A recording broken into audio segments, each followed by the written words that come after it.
Thank you.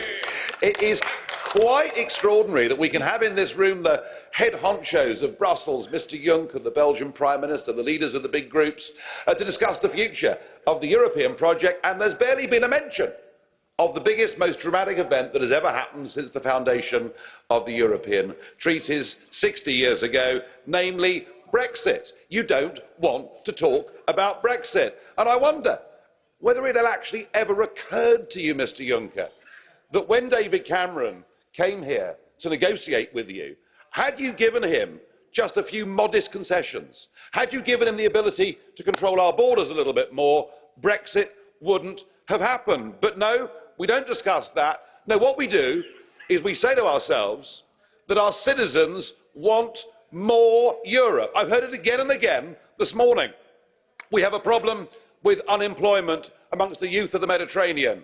I know the answer: more Europe.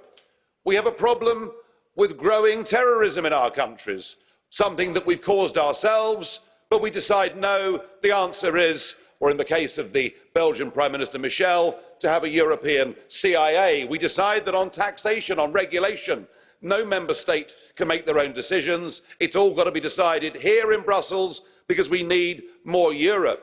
In fact, many of you have decided that migrant quotas are a good idea, so that individual member states can't make their own decisions. So is it any wonder that there are countries now, voters everywhere, waking up to the idea that you cannot be an independent, democratic nation state and a member of this union?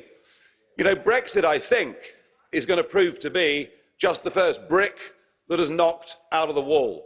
Just look at the results in Italy a few weeks ago.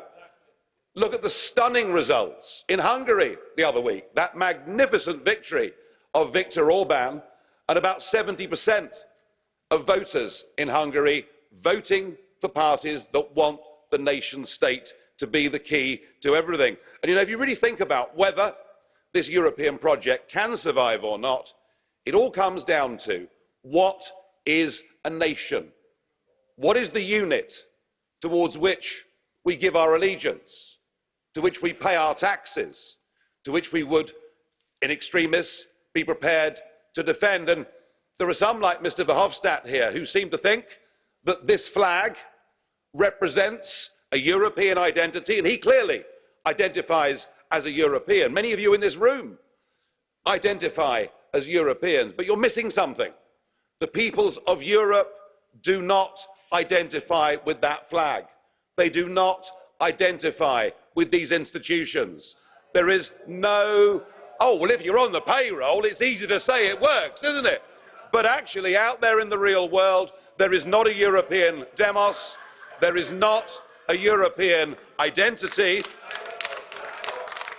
Maybe, but maybe, there may be one exception. There may be one exception, and that could be Belgium. Because nobody ever dares tell the truth about Belgium. Belgium is not a nation. It's an artificial creation. I know the Brits did it. Maybe once again we can be blamed. But the truth is, there are two parts of Belgium.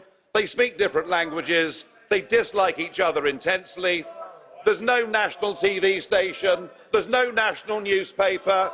Belgium is not a nation, and maybe that's why you're happy to sign up to a higher European level. Well, if Belgium wants it, that's fine, but I can assure you, and you can scream and shout all you like, just look at the election result. You're losing, folks. You're losing. Brexit is the first brick out of the wall. You've learnt none of the lessons. The days of this project are over. We want to live in nation states, not false artificial creations. Thank you, everybody. Have a lovely time. Oh, enjoy the European elections next year. They're going to be great fun.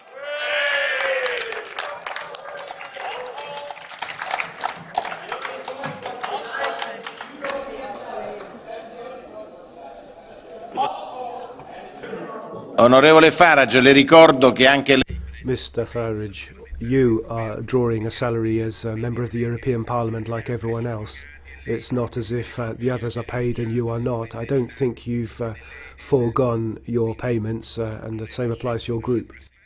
President, I supported Britain leaving the European Union. Therefore, my job ending, I am the turkey that voted for Christmas.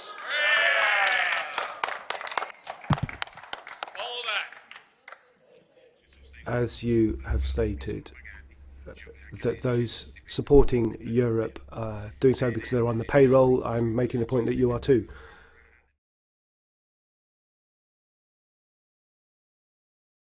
Nigel Farage, you are slipping towards populism and extremism, and I don't think that is worthy of your political party.